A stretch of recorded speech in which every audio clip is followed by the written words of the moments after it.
મોરબીના ખેડૂતોને ગાંધીનગરથી આમંત્રણ મળે છે સરકાર દ્વારા ચર્ચા કરવા માટે, પરંતુ હજી ખેડૂતો આંદોલન ચાલુ રાખવાનું યથાવત રાખે છે। સાથે જ ખેડૂતોએ આ આમંત્રણને લઈને શું કહ્યું છે તેની વાત કરીશું આ વિડીયો। વૈષ્ણવજન તો તેને કહીએ જે પીડ પરાઈ જાનાને રે। નમસ્કાર, નવજીવન ન્યૂઝમાં આપનું સ્વાગત છે। હું છું જયંત દાફડા। મોરબીના જેતપર ગામના ખેડૂતો ઉપવાસ આંદોલન પર બેઠા છે અને આ ઉપવાસ આંદોલનનો આજે 11મો દિવસ છે। ધીરે ધીરે જે ખેડૂતો ઉપવાસ આંદોલન પર બેઠા છે તેમની તબિયત પણ દિવસે ને દિવસે લથડી રહી છે। ખેડૂતોની સ્પષ્ટ માંગ છે કે તેમના ખેતરમાં જે વીજ થાંભલા નાખવામાં આવી રહ્યા છે તેમના બદલે તેમને પૂરતું વળતર મળવું જોઈએ, અથવા તો તેમને યોગ્ય નિરાકરણ આ મામલે જે તેમની રજૂઆત છે તે મામલે થવી જોઈએ। સાથે તેમણે કહ્યું છે જે તેમના ખેતરમાંથી થાંભલા પસાર થઈ રહ્યા છે તે ખેતરની વચ્ચોવચ્ચની જગ્યાએ સાઈડમાં નાખવામાં આવે, કારણ કે ખેડૂતોને તેનાથી ઓછું નુકસાન થાય। તો બીજી બાજુ આજે 11મો દિવસ છે ખેડૂત આંદોલનનો અને 11મા દિવસે ગાંધીનગરથી સરકાર તરફથી આમંત્રણ ખેડૂતોને મોકલવામાં આવે છે અને કહેવામાં આવે છે તમે ગાંધીનગર આવો, અમે તમારી સાથે ચર્ચા કરવા માટે તૈયાર છીએ। પહેલાં તો ગાંધીનગરથી આવેલા આમંત્રણને લઈને મોરબીના કલેક્ટરે શું કહ્યું છે તે પણ સાંભળીએ। જેતપરમાં થોડા સમયથી ખેડૂતો દ્વારા વિવિધ માંગણીઓ બાબતે ઉપવાસ કરવામાં આવી રહ્યું છે, જેના અનુસંધાને વિવિધ લેવલથી જે ખેડૂતો છે એમના સાથે વાત કરવામાં આવી હતી। અત્રેના લેવલથી પણ વાત કરવામાં આવી હતી, સામાજિક આગેવાનો દ્વારા પણ વાત કરવામાં આવી હતી અને જે રજૂઆતો છે ખેડૂતોની એ બાબતે સરકારશ્રીમાં રજૂઆત કરવામાં આવી હતી। સરકારશ્રીએ ખૂબ જ પોઝિટિવ વલણ રાખીને આજે એ રજૂઆતો સંદર્ભે એક પત્ર મને કરવામાં આવ્યો છે। એ પત્રની વિગત હું આપ બધાના સાથે શેર કરું છું। પત્રમાં મને જે સંબોધીને લખવામાં આવ્યું છે એમાં સરકારશ્રી દ્વારા કહેવામાં આવ્યું છે, મોરબી જિલ્લા ખેડૂત સમિતિ દ્વારા વીજળીના થાંભલા ખેતરમાં નાખવા સંદર્ભે ધરણા ચાલી રહ્યા છે। ખેડૂત સંબંધી સમિતિ દ્વારા માનનીય મુખ્યમંત્રીશ્રીને લેખિતમાં આપેલ માંગણીઓના આવેદન સંદર્ભે ખેડૂત સમિતિના સભ્યો અને આગેવાનો સાથે રાજ્ય સરકારની ઉચ્ચ સ્તરીય સમિતિના સભ્યશ્રીઓ સાથે ટેલિફોનિક તથા રૂબરૂ ચર્ચા ખેડૂત સમિતિના સભ્યો અને આગેવાનો સાથે થયેલ છે। વહીવટી તંત્રના વડા તરીકે આપે પણ ખેડૂત સમિતિઓની વિનંતી કરેલ છે। ખેડૂતોના વિશાળ હિતમાં રાજ્ય સરકાર રાજસ્થાન સહિત અન્ય સરકારની તુલનામાં ખુલ્લા મનથી નિર્ણય કરવા માંગે છે। સમિતિના સભ્યશ્રીઓએ ટેલિફોનિક ચર્ચા દરમિયાન વાતચીત થયેલ છે। ટેલિફોનિક બાબતો ટેકનિકલ અને કાયદાકીય હોય જેનો ઉકેલ ચર્ચા વિચારણા અને સંવાદ વગર કોઈપણ રાજ્ય અને દેશમાં સંભવ નથી। એનાથી આપ સૌ વિદિત છો। દેશમાં અને દુનિયામાં બનેલી ઘટનામાં પણ હમણાં આપે જોયું છે કે સંવાદ અને ચર્ચા વગર ઉકેલ સંભવ નહોતા। રાજ્ય સરકાર પણ ચર્ચા સંવાદ કરીને માંગણીઓનું આખરી સ્વરૂપ આપવા માટે તૈયાર છે।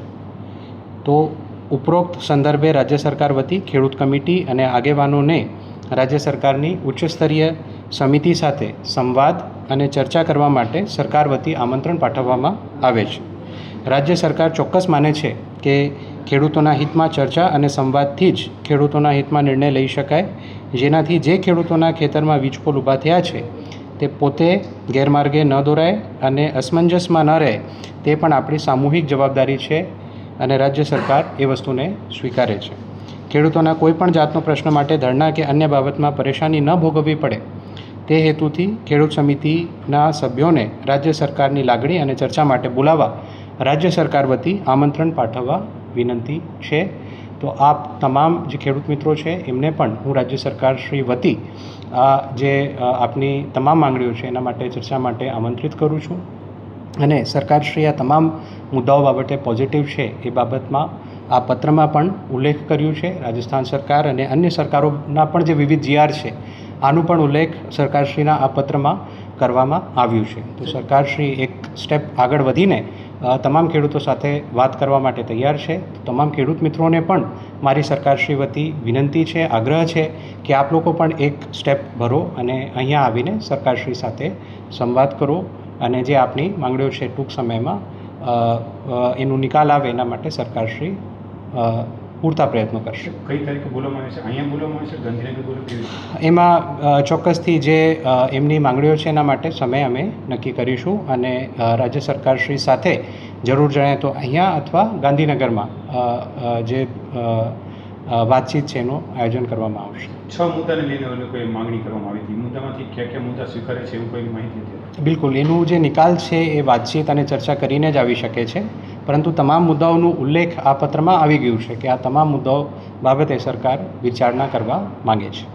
કયા દિવસે સરકાર સાથે વાતચીત કરવામાં બિલકુલ, એ જે ખેડૂતો નું પણ સમય અમે જાણીશું અને સરકારશ્રીનો પણ સમય અમે જાણીશું અને જે પરસ્પર સહમતિનો સમય હોય એ સમયમાં ચર્ચા કરવા માટે સરકારશ્રી તૈયાર છે. આ માટે વહીવટી ટીમ ટૂંકમાં ખેડૂતો પાસે જઈશે કેવી રીતે ટાઈમ માટે? બિલકુલ, જે આજે પત્ર મેં આપના સામે રજૂ કર્યું એ પત્ર અમારા પ્રતિનિધિ તરીકે એસડીએમ શ્રી મોરબી હાલ જઈને એ પત્ર તમામ ખેડૂતોને મારા વતી આપવાના છે અને એમને આમંત્રિત પણ આ જે ચર્ચા છે એને માટે કરવાના છે. કેટલા દિવસમાં નિકાલ આવી શકે?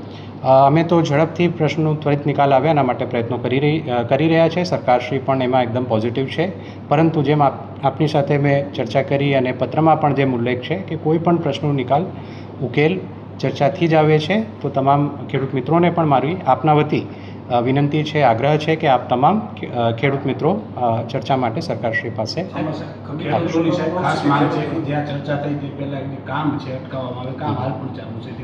હા, જે મારી પાસે માહિતી છે એ પ્રમાણે જેતપર ગામમાં કામ ઓલરેડી બંધ થઈ ગયેલું છે. આજે એક સમાચાર અમે જોયું તો એ ત્યાં આઈ થિંક કોઈ ખાડો હતો જેમાં કોઈ અકસ્માતનો ભય હતો, એ કારણે ત્યાં કામગીરી કરવામાં આવી હતી. હાલ પૂરતું જેતપુર ગામમાં એ બાબતમાં કામ બંધ છે. સાહેબ, અને આ સરકાર સાથે જ્યાં સુધી વાટાઘાટો ન થાય ત્યાં સુધી કામ બંધ રહેશે કે કઈ રીતે? હાલના સંજોગોમાં તો કામ બંધ છે એટલું હું કહી શકું છું, પરંતુ ત્વરિત ચર્ચા થાય, ત્વરિત નિકાલ થાય અને ફરીથી બિકોઝ આ તમામ કામો જે છે એ દેશના વિકાસ માટે, ગુજરાતના વિકાસ માટે છે, એ પણ આપણે બધાએ સમજવાની જરૂર છે અને એને અટકાવવું કોઈ એનું સોલ્યુશન નથી. જે ખેડૂતોના હિત છે એને સમજીને સરકારે એક પગલું ભર્યું છે.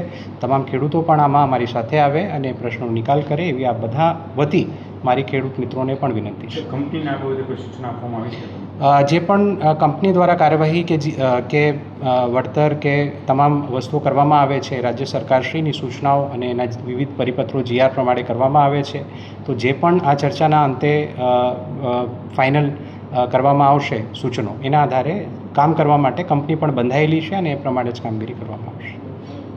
મોરબીના કલેક્ટરે માહિતી આપી છે કે ગાંધીનગરથી આમંત્રણ ખેડૂતોને આપવામાં આવ્યું છે. તેમની જે માંગણીઓ છે તે મામલે ખેડૂતો રજૂઆત કરશે અને ત્યારબાદ સરકાર એ મામલે તેમને ધ્યાનથી સાંભળશે અને જે નિરાકરણ જે રીતે આવવું જોઈએ તે દિશામાં કાર્યવાહી પણ કરવામાં આવશે. તો બીજી બાજુ આજે અધિકારીઓ આ ગાંધીનગરથી આવેલા આમંત્રણને લઈને ખેડૂત આંદોલનમાં જાય છે ત્યારે તેમને સ્પષ્ટ ના પાડી દેવામાં આવે છે અને આ આમંત્રણનો અસ્વીકાર કરવામાં આવે છે. પહેલાં તો અધિકારીઓ જ્યારે ખેડૂત આંદોલનમાં પહોંચ્યા હતા આમંત્રણને લઈને ત્યારે ખેડૂતોએ શું કહ્યું છે તે પણ સાંભળીએ.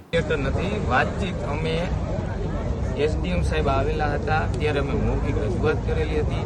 એસડીએમ સાહેબે અમને એવું કીધેલું કે તમે લેખિતમાં આપો.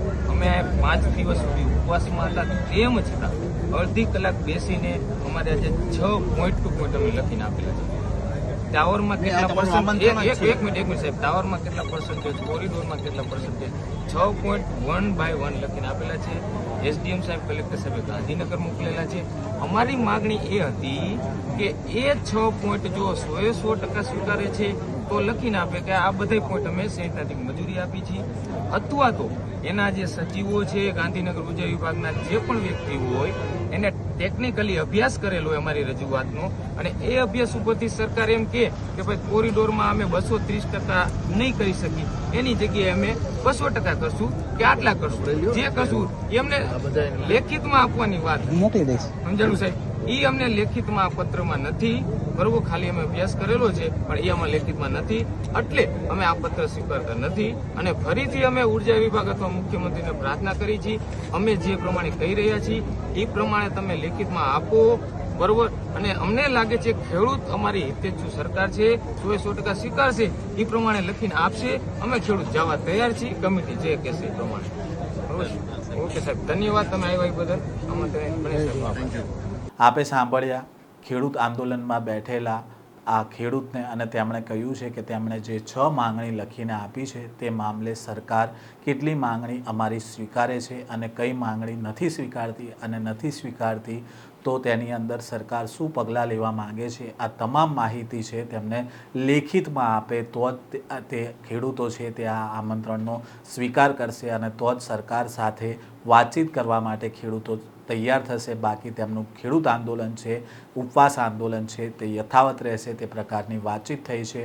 હવે જોવાનું રહ્યું કે સરકાર દ્વારા જે આમંત્રણ આપવામાં આવ્યું છે તેને લઈને ખેડૂતો દ્વારા જે માંગ કરવામાં આવી છે કે તેમની જે માંગણીઓ છે તે લેખિતમાં આપવામાં આવે. સરકાર કેટલી માંગણીઓ સ્વીકારવા માટે તૈયાર છે ત્યારે હવે સરકાર હવે લેખિતમાં આ જે માંગણીઓ સ્વીકારવામાં આવે છે તે લખીને આપશે કે કેમ તેને લઈને અત્યારે સવાલ ઉઠી રહ્યા છે. આ પ્રકારના સમાચાર સાથે ફરી મળીશું. નવજીવન ન્યૂઝ સાથે જોડાયેલા રહેજો.